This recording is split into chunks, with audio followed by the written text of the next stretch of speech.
আল্লাহ তাআলা তাদের পরীক্ষা করার জন্য একজন ফেরেশতাকে পাঠায়া দিলেন, যে টাকলু তার কাছে আইসা হাজির ফেরেশতা এসে বলতেছে, আল্লাহর বান্দা তোমার কি মন চায়? বলে, আমার মন চায় যদি আমার টাক মাথায় চুল গজায় যাইতো ভালো হইতো। ফেরেশতা মাথার উপরে হাত বোলায়া দিল, আল্লাহ তাআলার আদেশে তার মাথার মধ্যে চুল গজায় গেল। এবার তাকে একটা উটনি দিয়ে বলা হলো, যাও এই উটনির মধ্যে আল্লাহ তাআলা বরকত দিবে, তুমি এটা দিয়ে জীবন ধারণ করো। এবার দ্বিতীয় জন কুষ্ঠরোগীর কাছে চলে গেল, বলে তোমার কি মন চায়? বলে, আমার চামড়াটা যদি ভালো হইতো, কতই না ভালো হইতো। এবার তার গার উপরে হাত বুলিয়ে দেওয়া হলো, তার চামড়াটা ভালো হয়ে গেল, সুন্দর ফর্সা হয়ে গেল। তাকে একটি গাভী, গর্ভবতী গাভী দিয়ে বলা হলো, যাও এটার মধ্যে তোমার জন্য বরকত আছে, তুমি এটা দিয়ে জীবন উপকরণ অর্জন করে খাও। এইবার অন্ধ ব্যক্তির কাছে চলে গেল, কি মন চায়? বলে, আমার চোখ দুটা যদি ভালো হতো, আমার আর কিছু চাওয়ার নাই। এইবার তার চোখের উপরে হাত বুলায় দিল ফেরেশতা, অন্ধের চোখ ভালো হয়ে গেল। একটা গর্ভবতী ছাগল দিয়ে বলা হলো, যাও এটার মধ্যে আল্লাহ বরকত দিবে, তুমি এটা দিয়ে জীবন চালাও। এইবার উটওয়ালা অনেক উটের মালিক হয়ে গেছে, গরুওয়ালা অনেক গরুর মালিক হয়ে গেছে, ছাগলওয়ালা অনেক ছাগলের মালিক হয়ে গেছে। অনেক সময় সম্পদ কম থাকলে আল্লাহ তাআলাকে মানুষ বেশি স্মরণ করে, ওই সম্পদ কমওয়ালাকে যখন আল্লাহ বেশি সম্পদ দেয়, অনেক সময় সম্পদের অহংকারে সে আল্লাহকে ভুলে যায়। এবার যখন তাদের অনেক সম্পদ হয়েছে, আল্লাহ তাআলা পুনরায় তাদের পরীক্ষা নেওয়ার জন্য আবার ফেরেশতা পাঠিয়ে দিলেন। ওই যে টাকলু অনেক সম্পদের মালিক, ফেরেশতা মানবাকৃতি ধারণ করে তার কাছে গিয়ে বলে, ভাই আমি এক গরিব মুসাফির, অনেক দূরে আমাকে যেতে হবে, আমার যাওয়ার মতো কোনো বাহন নাই, তোমাকে তো আল্লাহ তাআলা অনেক সম্পদ দিয়েছে, একটা উট আমাকে দাও, যেটাতে চড়ে আমি আমার গন্তব্যে পৌঁছায় যেতে পারি। এবার বলতেছে, না না, এটা দেওয়া যাবে না, দেওয়া যাবে না। ফেরেশতা এবার বলতেছে, ভাই তুমি তো সেই লোক, একটা সময় যার মাথার মধ্যে চুল ছিল না, তুমি ছিলা টাক, মানুষে তোমারে সি করতো, কিছুই তোমার ছিল না। আল্লাহ তাআলা আজকে তোমারে অনেক কিছু দিয়েছে, একটা উট আমারে দাও, কিছুই হবে না। এবার ওই টাকলু বলতেছে, কে বলছে তোমারে এই কথা? আমি ধনী তো পূর্বপুরুষ থেকেই ধনী, আমি কোনোদিন টাকলু ছিলাম না, কোনোদিন আমি অভাবে ছিলাম না। এবারও তো ফেরেশতা ও দোয়া করতেছে, তুমি যদি মিথ্যা কথা কইয়া থাকো, আল্লাহ জানি তোমার আগের অবস্থায় ফিরাইয়া দেয়।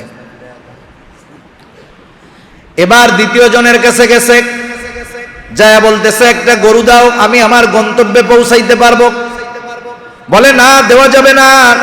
বলতেছে, হায় তুমি তো সেই লোক যার চামড়ার মধ্যে কুষ্ঠরোগ ছিল, মানুষ ঘৃণা করতো, সি করতো, কেউ তোমার কাছে আসতো না, তোমার কোনো সম্পদ ছিল না।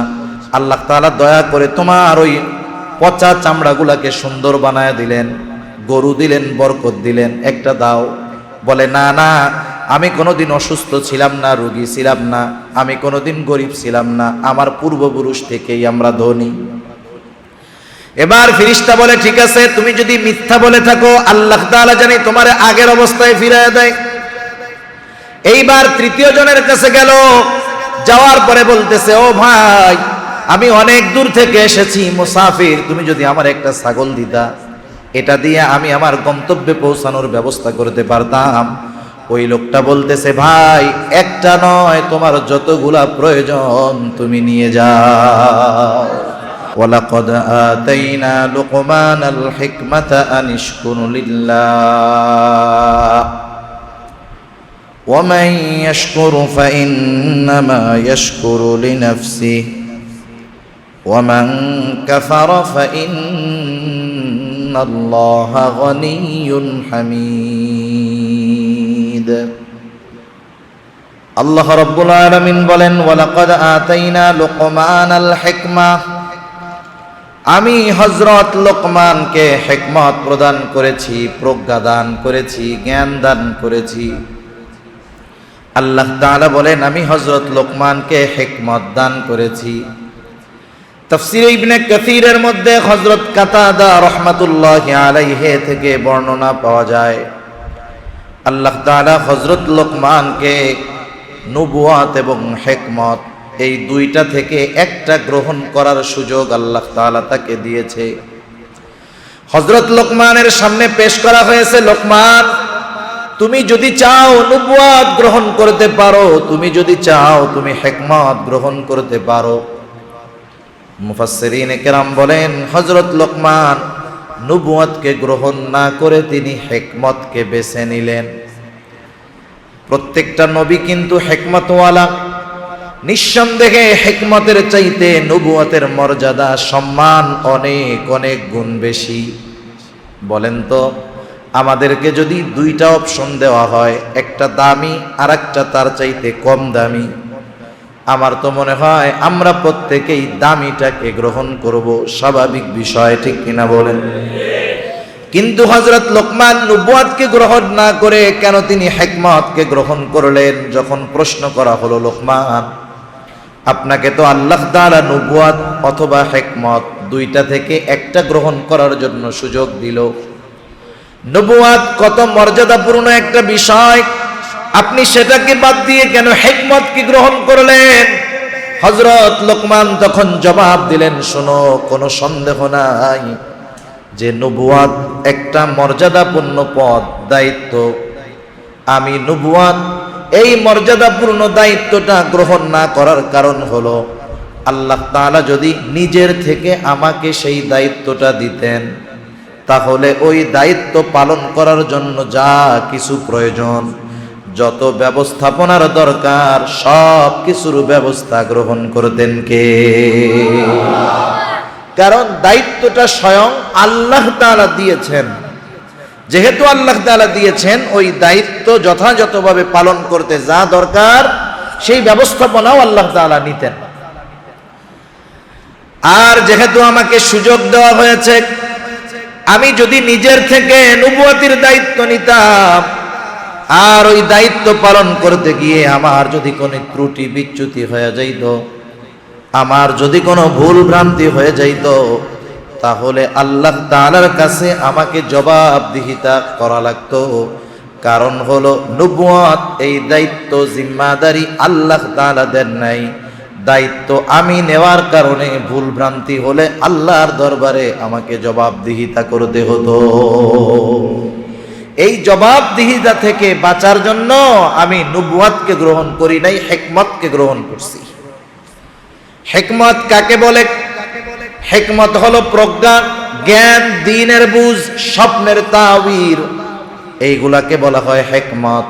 জ্ঞান সম্পন্ন একজন লোক, তীক্ষ্ণ বুদ্ধি সম্পন্ন লোক।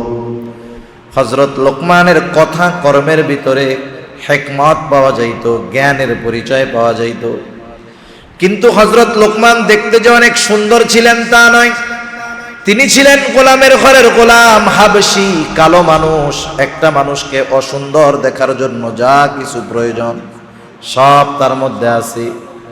কালোর কালো, চুলগুলা কোকড়া, ঠোঁটগুলা মোটা, পাগুলা ছড়ানো, সাথে আবার বেটে। একটা মানুষকে অসুন্দর লাগার জন্য যা কিছু দরকার সব লোকমানের মধ্যে ছিল। কিন্তু লোকমানের কথা, লোকমানের কাজগুলা ছিল অনেক সুন্দর। এই জন্যই আল্লাহ তাআলা হযরত লোকমানের কথা কোরআনুল কারীমের মধ্যে বর্ণনা করে দিয়েছে। কারণ মানুষের চেহারা, মানুষের বংশকৌলিন্য, এগুলার সাথে সম্মানিত হওয়ার কোনো সম্পর্ক নাই। আল্লাহ তাআলা বলেন, ইন্না আকরামাকুম ইনদাল্লাহি আতকাকুম, তোমাদের মধ্যে আল্লাহ তাআলার কাছে সর্বাধিক সম্মানিত ব্যক্তি হলো সে যার তাকওয়া যেমন, আল্লাহ তাআলার কাছে তার সম্মানটা তেমন। হযরত লোকমান সুন্দর ছিলেন না, কিন্তু তার কথা কর্মের ভিতরে হিকমত পাওয়া যায়। হযরত লোকমান প্রাথমিক জামানায় একজন মানুষের ছাগল চড়াইতেন। ছাগলের রাখাল ছিলেন। আমাদের দেশে অনেকে বোঝে না, বলে ছাগল যারা পালে তাকে পাগল কয়। ছাগল পালে পাগলে, শুনছেন এরকম বলে? অথচ প্রত্যেকটা নবীকে দিয়ে আল্লাহ তাআলা ছাগল লালন পালন করাইছে। কেন জানেন? কোন ব্যক্তি যদি ছাগল রক্ষণাবেক্ষণ করতে পারে, এ জায়গা তার ধৈর্যের পরিচয় হয়। কেউ যদি ছাগল পালতে পারে ঠান্ডা মাথায়, সে ধৈর্যের গুণ অর্জন করতে পারে। কারণ নবীরা যদি ধৈর্যহীন হইতেন, ৯৫০ বছর দাওয়াত দিয়েছে হযরত নূহ আলাইহিস সালাম, দাওয়াত গ্রহণ করছে মাত্র ৮০ জন। ৯৫০ বছর দাওয়াত দিয়া সংখ্যা কত? ৮০ জন। বছরে একজনও নাই, ১০ বছরেও একজন পায় নাই গড়ে। কত ধৈর্যের দরকার। আমার আপনার নবীজি ছাগল পেলেছেন মুসা আলাইহিস সালাম। বিবাহ করার পর বিবাহের জন্য মোহরানা স্বরূপ দীর্ঘদিন ছাগল পালা লাগছে। হযরত লোকমান প্রাথমিক জামানায় একটা মানুষের রাখালগিরি করতেন, ছাগল পালতেন। একদিন এক মালিক এসে বলতেছে, ও লোকমান, যাও আমার জন্য একটা ছাগল জবাই করবা, আর ছাগলের সবচাইতে সুস্বাদু জায়গার গোশত আমার জন্য নিয়ে আসবা। হযরত লোকমান একটা ছাগল জবাই করলেন। ছাগলের থেকে জিহ্বা আর কলিজা এই দুইটা টুকরা এনে মালিকের সামনে হাজির করলেন। বললেন, মালিক, এই দুইটা হলো সবচাইতে দামি সুস্বাদু গোশত। কিছুদিন পর মালিক আবার হাজির হয়ে গেল। আয়েশা বলে, লোকমান, আজকে তুমি আমার জন্য আরেকটা ছাগল জবাই করবা, আর ছাগলের সবচাইতে নিকৃষ্ট জায়গার গোশত আমার জন্য হাজির করবা। হযরত লোকমান আবার একটা ছাগল জবাই করলেন। গত দিনের ন্যায় আজকেও কলিজা, হৃৎপিণ্ড আর জিহ্বার গোশত নিয়ে মালিকের সামনে হাজির। মালিক সবচাইতে ভালোটা আনতে বলছে, ওই দুইটা আনছে। সবচাইতে নিকৃষ্ট গোশত আনতে বলছে, ওই দুইটা আনছে। মালিক বলে, লোকমান, তুমি কি আমার সাথে মজা করো নাকি, ঠাট্টা করো নাকি? আগের দিন সবচাইতে ভালোটা আনতে বললাম, এইটা আনলা। আজকে সবচাইতে নিকৃষ্ট আনতে বললাম, এইটা আনলা, কারণটা কি? এবার হযরত লোকমান বলে, মালিক, কারো অন্তর আর জবানটা যদি ভালো হয়ে যায়, তার সব কিছু ভালো হয়ে যায়। আর কারো অন্তর আর জবানটা যদি খারাপ হয়ে যায়, তার সব কিছু খারাপ হয়ে যায়। ওর যত সার্টিফিকেট থাক, যত পদ পদবী, বংশ কৌলিন্য, শিক্ষাগত যোগ্যতা, সম্পদ যতই তার থাক, ওর অন্তর আর জবান যদি নষ্ট হয়ে যায়, ওর চাইতে নিকৃষ্ট আর কেউ না। হযরত লোকমান এইরকম প্রজ্ঞাপূর্ণ কাজ করতেন, কথা বলতেন। আল্লাহ রাব্বুল আলামিন সেই কথাই বলেন, ওয়ালাকাদ আতাইনা লোকমানাল হিকমাহ, আমি হযরত লোকমানকে হিকমত প্রদান করেছি। মনে রাখবেন, টাকা পয়সাই শুধু নেয়ামত না, সুস্থতাও কিন্তু নেয়ামত, ঠিক কিনা? একটা সুসন্তান নেয়ামত, একটা সুন্দর নেককার বিবি, সেও কিন্তু নেয়ামত। সুস্থতা নেয়ামত। কেউ যদি দ্বীনের বুঝ পায়, দ্বীনের জ্ঞান পায়, ইলম অর্জন করতে পারে, সেটাও কিন্তু আল্লাহর তরফ থেকে বড় নেয়ামত। আল্লাহ তাআলা হযরত লোকমানকে হিকমত দিয়েছেন, আর হিকমতটা আল্লাহ তাআলার পক্ষ থেকে অন্যতম দামি একটা নেয়ামত। এখন বলেন, মানুষ যদি কোনো নেয়ামত পায়, নেয়ামত পাইলে শুকরিয়া আদায় করতে হয় কার? আর জোরে বলি, কার? আল্লাহ তাআলার শুকরিয়া আদায় করতে হয়। আর মনে রাখবেন, যেই মানুষ নেয়ামত পাওয়ার পরে শুকর গুজার হতে পারে, আল্লাহর শুকরিয়া আদায় করতে পারে, এই বেটা আসলে খাঁটি মানুষ। যে নেয়ামত পাওয়ার পরে শুকরিয়া আদায় করে, সে কখনো অহংকারী হয় না, সে কখনো খারাপ মানুষ হইতে পারে না। আপনাদের সমাজে হয়তো অনেক মানুষ আছে, এক সময় সম্পদ ছিল না, আল্লাহ তাআলা ব্যবসা বাণিজ্য করছে, তারে সম্পদ দিয়েছে, কিন্তু সে তার অতীত ভুলে যায় নাই। সে অতীতের কথা মনে রাখে। অতীতের কথা যদি কেউ তারে স্মরণ করায় দেয়, সে তখন বলে, আলহামদুলিল্লাহ, এক সময় কত কষ্টে কাটছে, আল্লাহ তাআলার শুকর, এখন আমি একা খাই না, আরো 5টা পরিবারে আল্লাহ দিলে খাওয়াইতে পারি, সব আল্লাহ তাআলার দেওয়া নেয়ামত। অনেকে আছে এরকম, বলে কি বলে না, এ শুকর গুজার বান্দা। আর কিছু বান্দা আছে কি করে জানেননি, আগে ওর কিছুই ছিল না, এখন টাকা পয়সা হয়ে গেছে। কেউ যদি তাকে অতীত স্মরণ করায় দেয়, বেটা এক সময় তো তোর কিছুই ছিল না, তুই তো এখন অনেক টাকা পয়সার মালিক, আল্লাহ তাআলা তোরে দিছে, এইগুলা শুকরিয়া আদায় করিস। আরে মিয়া বাদ দাও, কত পরিশ্রম করছি জানো, রাতের পর রাত খাইটা এই টাকা ইনকাম করছি। এরকম বলা লোক আছে না নাই? এরা হলো নাশকর বান্দা। মনে রাখবেন, কেউ যদি নাশুকরি করে, তার নেয়ামত ছিনায় নেয় কে? আবার যদি শুকরিয়া আদায় করে, নেয়ামত বাড়ায় দেয় কে? এখন বলেন নেয়ামত পাওয়ার পর আমরা যদি আল্লাহ তাআলার নেয়ামতের শুকরিয়া আদায় করি, লাভটা কাদের? আরো জোরে বলেন, কাদের লাভ? আল্লাহর কসম, তাম দুনিয়ার মানুষ আমরা যদি আল্লাহ তাআলার শুকরিয়া আদায় নাও করি, আল্লাহর কসম এতে আল্লাহ তাআলার সম্মান ন্যূনতম কমবে না, কোনো ক্ষতি হবে না। আবার তাম দুনিয়ার সব মানুষ যদি সব কাজ বাদ দিয়ে আল্লাহ তাআলার কৃতজ্ঞতা প্রকাশ করে, তাতেও আল্লাহ তাআলার ন্যূনতম সম্মান আমার আপনার শুকরিয়ার কারণে বাড়বে না। সেজন্য হযরত লোকমান ছিলেন শুকরগুজার বান্দা। আল্লাহ তাআলা বলেন, লোকমানকে আমি হিকমত দান করেছি কেন? আনিশকুরু লিল্লাহ। এই হিকমত নামক নেয়ামত পাওয়ার পরে যেন হযরত লোকমান শুকরগুজার বান্দা হয়। এরপরে আল্লাহ তাআলা বললেন, যে শুকরিয়া আদায় করে, আল্লাহর কৃতজ্ঞতা প্রকাশ করে, ওয়া মাইয়াশকুরু ফাইন্নামা ইয়াশকুরু লিনাফসি, যে আল্লাহ তাআলার শুকরিয়া আদায় করে সে নিজের জন্যই সেটা করে। তার মানে শুকরিয়া আদায় করলে লাভ কাদের? আরে জোরে বলেন, কাদের? আমাদের। হযরত লোকমান শুকরগুজার বান্দা ছিলেন। মনে রাখবেন, ওই যে আগে কইছি, যারা অতীতকে অস্বীকার করে, অতীতকে ভুলে যায়, অতীতের ব্যাপারটা ভুলে যায়, বর্তমানে ভালো আছে এটা নিয়ে প্রাউড ফিল করে, কিন্তু ভবিষ্যতের কথা স্মরণ করাইলে অহংকার করে। মনে রাখবেন, এই মানুষগুলা ভালো মানুষ না। এই মানুষগুলা কি মানুষ না? ভালো মানুষ না। হযরত লোকমানের এরকম সুন্দর একটা গুণ ছিল। তিনি কেমন ছিলেন, কেমন শুকরগুজার ছিলেন দেখেন। উনি এক সময় প্রচুর প্রসিদ্ধি লাভ করলেন, প্রচুর প্রসিদ্ধি লাভ করেছেন। তৎকালীন সময়ে তো YouTube, Facebook, mobile, mike announce, postering কিছুই ছিল না। এরপরেও তার এই সুখ্যাতির কথা, তার জ্ঞানের কথা আশেপাশের সব দেশের মানুষ জানতো। বিভিন্ন দেশের থেকে মানুষ শুধু তার জ্ঞান গর্ভ কথাগুলা শোনার জন্য তার কাছে হাজির হইত। একদিন এরকম বড় এক সমাবেশের মধ্যে হযরত লোকমান বক্তব্য দিচ্ছেন। বক্তব্যের মাঝে একটা লোক হঠাৎ করে দাঁড়ায় গেছে, বলে, লোকমান, আমি আপনার কাছে একটু কিছু বিষয়ে জানতে চাই। কি জানতে চাও?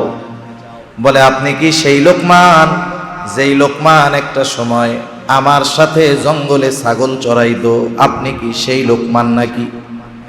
চিন্তা করে দেখেন, হাজার মানুষের সামনে বক্তব্য দিচ্ছে, এই অবস্থায় তার রাখালগিরি করছে যেই অতীতে, সেই অতীতের কথা স্মরণ করায়া দিচ্ছে।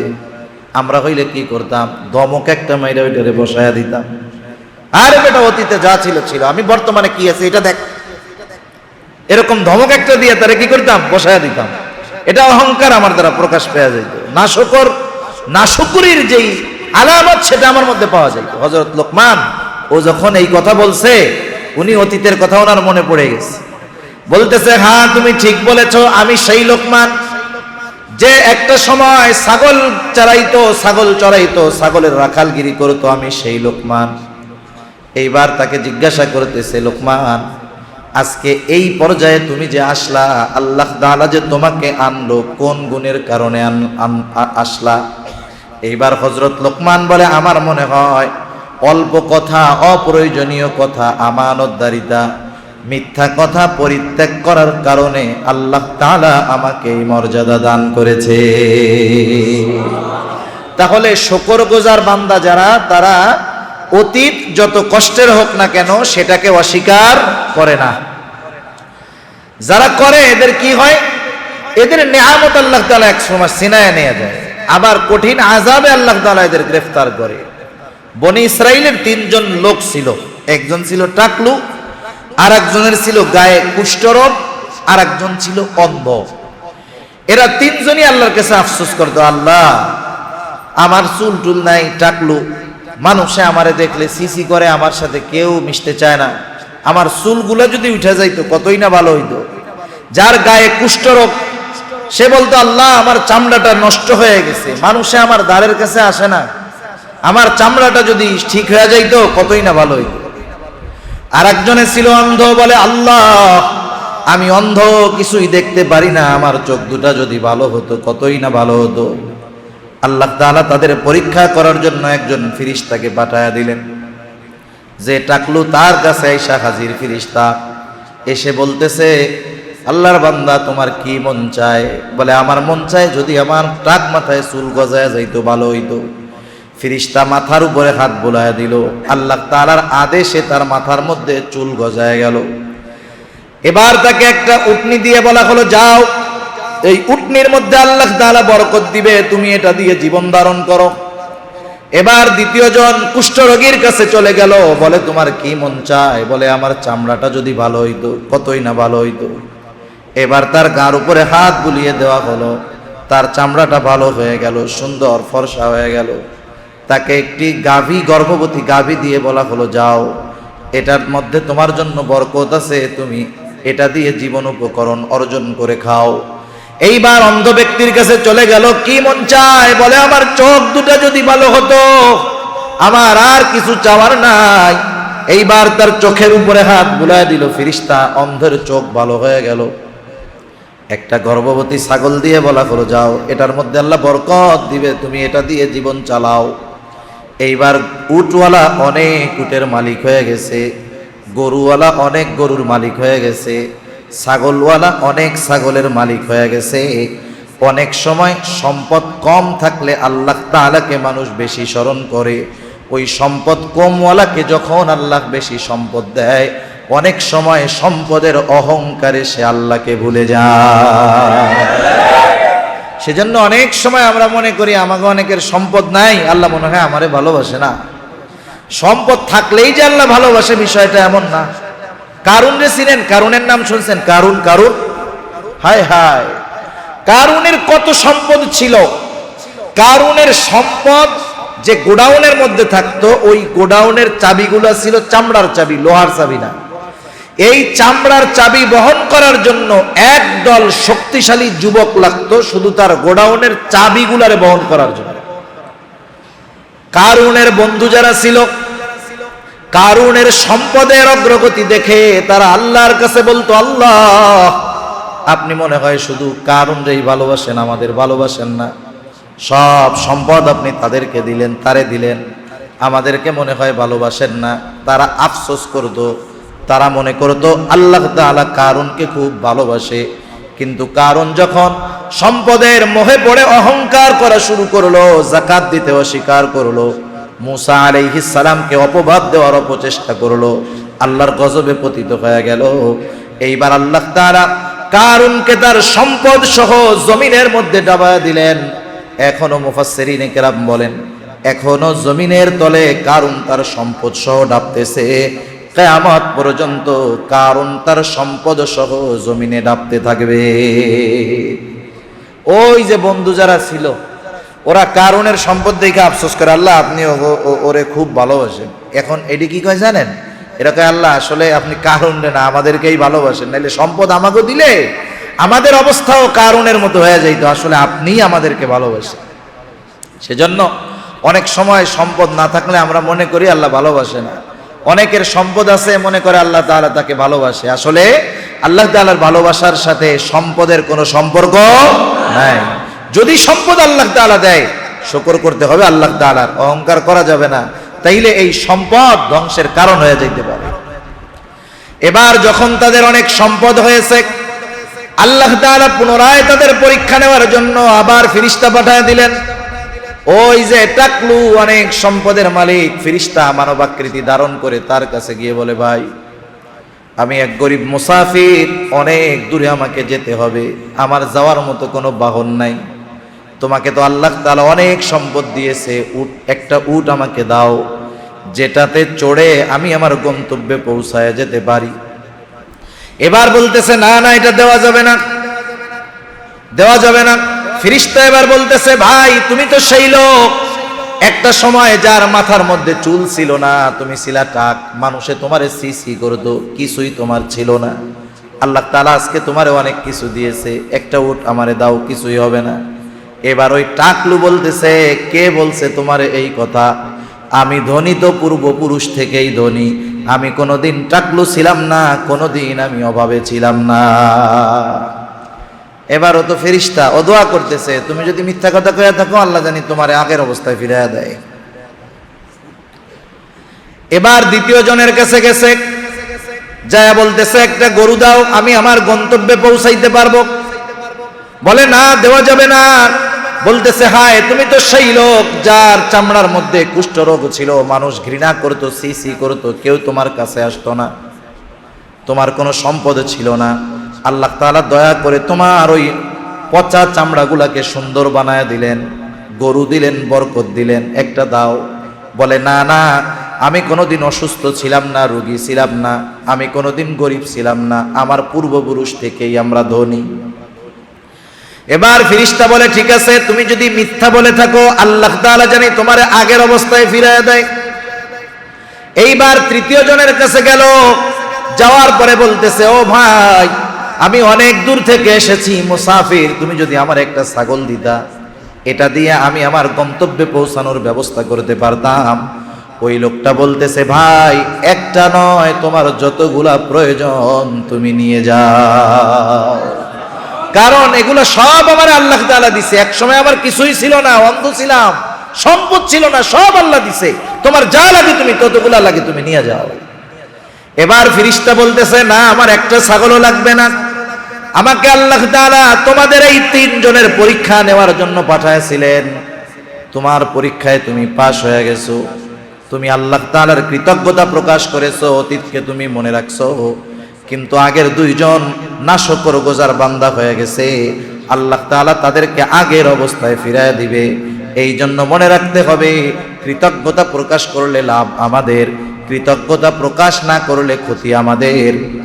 যেই বান্দা কৃতজ্ঞতা প্রকাশ করবে আল্লাহ তাআলা বলেন লাইন শাকারতুম লাযীদান্নাকুম ওয়া লাইন কাফারতুম ইন্না আযাবি লাশাদীদ। আল্লাহ তাআলা বলেন লাইন শাকারতুম, তোমরা যদি কৃতজ্ঞতা প্রকাশ করো, লাযীদান্নাকুম, আমি আল্লাহ তোমাদেরকে বাড়ায় দিব, অবশ্যই অবশ্যই বাড়ায় দিব। তার মানে নেয়ামত যেই সম্পদ, এটার মধ্যে আমি আল্লাহ প্রবৃদ্ধি দেব, বরকত দিয়া দিব। ওয়ালা ইন কাফারতুম, তোমরা যদি কুফরি করো তথা নাশকরি করো, ইন্না আযাবি লাশাদীদ, মনে রাখো আমার আযাব বড় শক্ত, আমার আযাব বড় কঠোর। সেজন্য হযরত লোকমান যে শুকরগুজার বান্দা ছিলেন, এই ঘোষণা দিছেন কে? চিন্তা করে দেখেন, একটা মানুষ কোন পর্যায়ের কৃতজ্ঞ বান্দা হলে স্বয়ং আল্লাহ তাআলা বলতে পারে যে লোকমান একজন কৃতজ্ঞ বান্দা। সুবহানাল্লাহ। আল্লাহ তাআলা বলতেছেন ওমান কাফারা ফা ইন্নাল্লাহা গানিয়্যুন হামিদ, কেউ যদি কৃতজ্ঞতা প্রকাশ করে সে নিজের জন্য করে, ওমান কাফারা, কেউ যদি কুফরি করে তার জেনে রাখা দরকার ফা ইন্নাল্লাহা। বাপ আছেন কি? কার কার পোলা আছে, মাইয়া আছে, ছেলে মেয়ে আছে? কার একটু হাত উঁচা করেন না। আলহামদুলিল্লাহ, আপনাদের আছে। আর যাদের নাই, বিবাহ করলে যদি না হয়ে থাকে আল্লাহ জানি নেককার সন্তান দেয়, সবাই বলি আমিন। আর যাদের বিবাহ হয় নাই, সন্তানের আগে জানি আল্লাহ তাআলা একটা নেককার বিবির ব্যবস্থা করে দেয়, সবাই বলি আমিন। এখন দেখেন, সন্তানদেরকে আমরা উপদেশ দেই, সন্তান একটু শয়তানের ধোকায় পড়ে দুষ্টুমি করে, আমরা বাপ যারা অনেক ক্ষেত্রে উপদেশ দেয় কেমনে জানেন? সন্তানকে আদর করে উপদেশ দেয় না, যেই খাইতে আসে এই বাপের ওয়াজ শুরু হয়, যখন খানা খাইতে বসে তখন আরেক রুম থেকে বাবা ওয়াজ শুরু করে, হ্যাঁ বাপের হোটেলে কয়দিন খাবা, মরি না, দেখো কি হয়। এইরকম তেড়া বেঁকা কথা যখন বলে, পোলাও ভাত চাইলে রেখে খায়, ধর ভাত খামই না জায়গা। এরকম ঘটনা আপনাদের সমাজে কম বেশি ঘটে তো নাকি? মনে করেন সন্তানটা দুষ্টমি করে, ফাজলামি করে, আপনি বাপ হিসাবে তাকে এইভাবে নসিহত করার শিক্ষা ইসলাম দেয় নাই, আল্লাহ দেয় নাই, কোরআনও দেয় নাই। সুবহানাল্লাহ। এই হযরত লোকমান সন্তানদের নসিহত করছে কেমনে শুনেন। একটা হলো, আপনি আপনার ছেলে আসছে, ওরে একটা কাজ করতে আপনি মানা করলেন, আপনি ওরে মনে করেন ও খেলাধুলা করতে যাবে অথবা যে কোনো দুষ্টমি করতেছে, আপনি যদি ওরে একটা ধমক দিয়ে বলেন, এই বেটাই এই কাম করবি না, একবারে সাইজ করে দিন, আপনি যদি এরকম বলেন, ও হয়তো ভয়ে আপনার কথাটা তৎক্ষণাৎ শুনবে, কিন্তু এই শোনাটা বা এই মানাটা সাময়িক সময়ের, দীর্ঘ সময়ের জন্য নয়, বরং আপনার এই আচরণ তাকে কষ্ট দিয়ে ভবিষ্যতে সে আপনার অবাধ্য হয়ে যেতে পারে।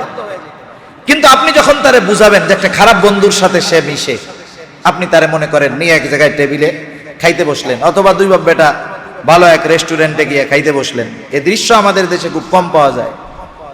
দুই বাপ বেটা খাইতেছেন আর ছেলের হাতটা ধরে বলতেছেন, বাজান তুমি আমার কলিজার টুকরা সন্তান, আমি তোমার অনেক ভালোবাসি, আমার এই সারা জীবনের পরিশ্রমের বড় একটা অংশ তোমার জন্য করছি, বাজান তুমি যদি ওই পোলাটার সাথে মিশো তোমার বাপ খুব কষ্ট পায়, তুমি মিশো না। এখন বলেন তো, আপনি যদি আপনার ছেলেরে এরকম আবেগ নিয়ে, দরদ নিয়ে, মহব্বত নিয়ে, ভালোবাসা নিয়ে বলেন, আপনার ছেলে যত খারাপ হোক, তেড়া হোক, ও চিন্তা করবে, আরে আমার বাপ এরকম একটা আবেগ নিয়ে আমার কথাটা বললো, আসলে ওর সাথে আমার চলাফেরা করা উচিত হবে না। ঠিক কিনা বলেন না? আর যদি ওই যে আগে যেমনে কইলাম ওই রকম কন, ও 2 দিন পরে কবে, আগে 3 ঘন্টা ওর সাথে থাকতাম, এখন 6 ঘন্টা থাকবো, যা হয় হবে।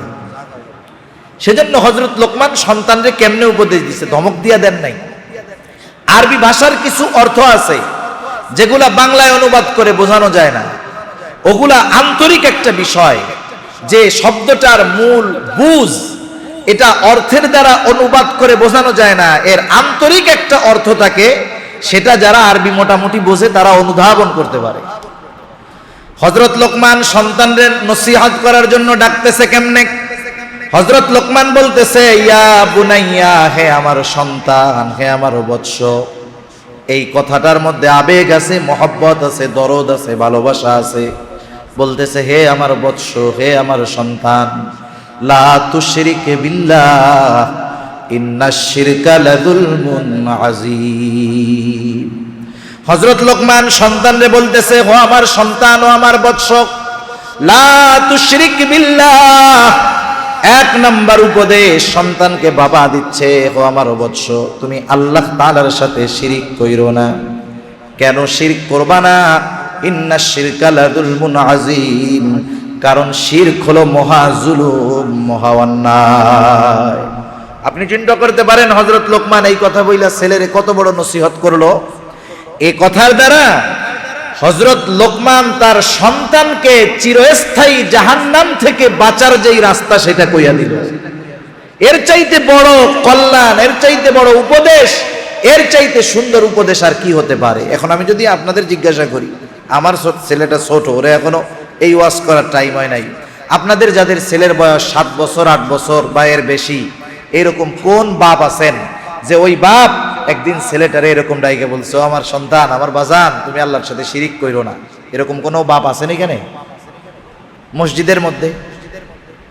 কেউ নাই। একটু চিন্তা করেন না, আমি আমার সন্তানের ব্যাপারে অনুযোগ, অভিযোগ, টেনশনে আছি যে সন্তান রাস্তাচ্যুত হইয়া একবারে জাহান্নামের দিকে চলে যাচ্ছে, কিন্তু তার সাথে আমার বিহেভটা কেমন করার দরকার ছিল, আমি করেছি কিনা এটা নিজে এবার নিজের কাছে আমরা প্রশ্ন করি। তাহলে দেখেন, আমরা আমাদের সন্তানকে কোনোদিন বলতে পারি না, ইয়া বুনাইয়া লা তুশরিক বিল্লাহ, হে আমার বৎস, তুমি আল্লাহর সাথে শিরক করো না। ইন্নাশ শিরকা লাযুলমুন আযীম, শিরক হলো মহা অন্যায়। কারণ শিরক হলো এমন একটা পাপ, আল্লাহ রাব্বুল আলামিন বান্দার সব পাপগুলো ক্ষমা করে দেয়, কিন্তু কেউ যদি শিরক করে, আল্লাহর কাছে যদি তাওবা না করে, তার ওই গুনাহ আল্লাহ ক্ষমা করেন না। শিরকের কারণে তার ঠিকানা হয়ে যায় চিরস্থায়ী জাহান্নাম। আল্লাহ তাআলা কোরআনুল কারীমের মধ্যে সেই কথাই বলেন, ইন্নাল্লাহা লা ইয়াগফিরু আন ইউশরাকা বিহি ওয়া ইয়াগফিরু মা দুনা যালিকা লিমান ইয়াশা। নিশ্চয়ই আল্লাহ তাআলা যেই গুনাহ চান সেটা আল্লাহ ক্ষমা করে দেন, কিন্তু কেউ যদি তার সাথে শিরক করে আর যদি তাওবা না করে, সে গুনাহ আল্লাহ ক্ষমা করে না। এখন মনে করেন আমার সন্তান শিরকের মতো গুনাহে জড়ায় গেছে, মাজারে গিয়ে সেজদা দেয়, পীরের পায়ে সেজদা দেয়, এমন লোক আছে না নাই? এই আকাম যদি আমার ছেলে করে, আমি বাপ হিসাবে যদি তাকে সতর্ক না করি, আমার ছেলে যদি তাওবা না করে মারা যায়, আহা, তার ঠিকানা জাহান্নাম, জান্নাত তার জন্য হারাম। আল্লাহ তাআলা বলেন, মান ইউশরিক বিল্লাহ ফাকাদ হারামাল্লাহু আলাইহিল জান্নাতা ওয়া মাওয়াহুন নার। আল্লাহ তাআলা বলেন যে আল্লাহ তাআলার সাথে শিরক করে, ফাকাদ হারামাল্লাহু আলাইহিল জান্নাহ, অবশ্যই তার জন্য আল্লাহ তাআলা জান্নাতকে হারাম করে দেয়। ওয়া মাওয়াহুন নার, তার ঠিকানা হবে জাহান্নাম। আল্লাহ তাআলা বলেন তার ঠিকানা হবে জাহান্নাম। ওয়া বিসাল মাসির, এটা কতই না নিকৃষ্ট একটা জায়গা, নিকৃষ্ট একটা আবাসস্থল। বলেন তো, দুনিয়ার মধ্যে কোন বাবা আছেন তার সন্তান যদি ওই বাবার অবাধ্য হয়, কোন বাবা এটা পছন্দ করবেন যে আপনার সন্তান দুনিয়ার আগুনে পুড়ে মারা যাক? কেউ পছন্দ করবে? সন্তান যদি সর্বোচ্চ পর্যায়ের অবাধ্য হয়, কোন বাবা এই কামনা করে না যে তার সন্তান দুনিয়াতে আগুনে পুড়ে মারা যাক, তার সন্তান কষ্টে পতিত হোক। কিন্তু আপনার সন্তানের জন্য কি এই টেনশনটা হয় না যে আমার সন্তানকে আমি দুনিয়ার আগুন থেকে বাঁচানোর জন্য যতটুকু পেরেশান, যতটুকু চিন্তিত, অনন্তকালের জাহান্নামের আগুন থেকে আমার সন্তানকে বাঁচাতে হবে, এই চিন্তা আমাদের অধিকাংশ বাবার মধ্যে নাই। এটা খারাপ লাগলেও সত্য কথা, অধিকাংশ বাবার মধ্যে নাই। সেজন্যই দেখেন, আমি তো এই কথা আপনাদের আজকে এক জায়গায় জিজ্ঞাসা করি নাই, আরো তো কয়েক জায়গায় এই কথা জিজ্ঞাসা করছি। আমার মনে হয় 1-2 জন লোক দাঁড়িয়ে বলতে পারে নাই যে হ্যাঁ হুজুর, এই নসিহত, এই উপদেশ আমি আমার সন্তানটাকে জীবনে একবার হলেও করেছি। এটা কোনো বাবা বলতে পারে না।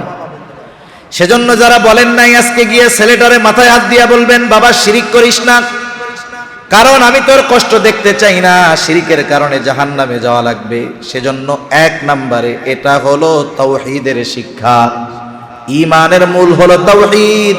এই একত্ববাদের শিক্ষা আমরা আমাদের সন্তানদেরকে দিব।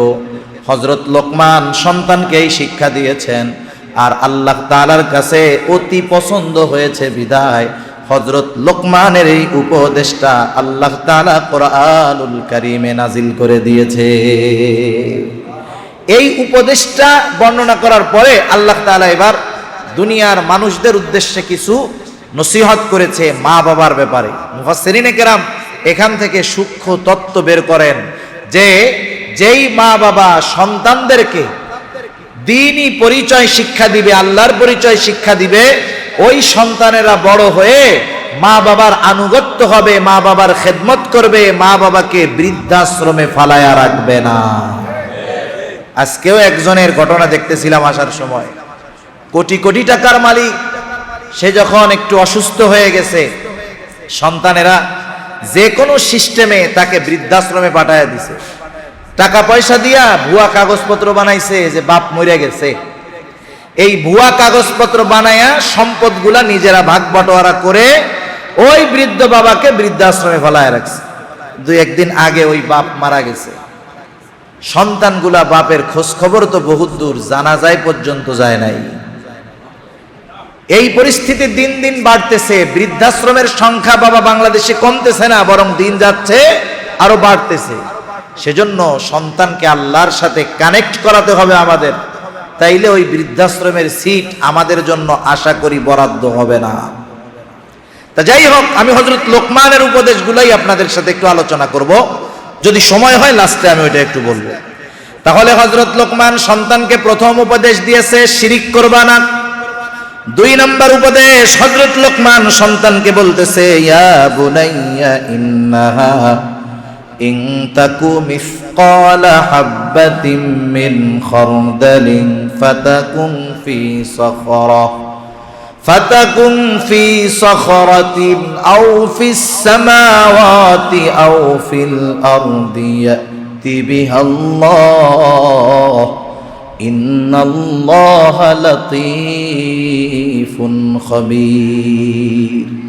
আল্লাহ তাআলা বলেন, হযরত লোকমান তার সন্তানকে পরবর্তী যেই উপদেশ করতেছে, হযরত লোকমান বলতেছে, ইয়া বুনাইয়া, হে আমার সন্তান, আবেগ মোহাব্বত ভালোবাসা নিয়ে বলতেছে, হে আমার সন্তান, ইন্নাহা ইন তাকু মিসকালা হাব্বা, একটু খেয়াল দিবেন, ইন্নাহা সেই জিনিসটা, ইন্নাহা অর্থ হলো কি সেই জিনিসটা।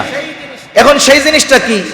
মুফাসসিরিনে কেরাম বলেন, সেই জিনিস তথা সেই কাজটা কি?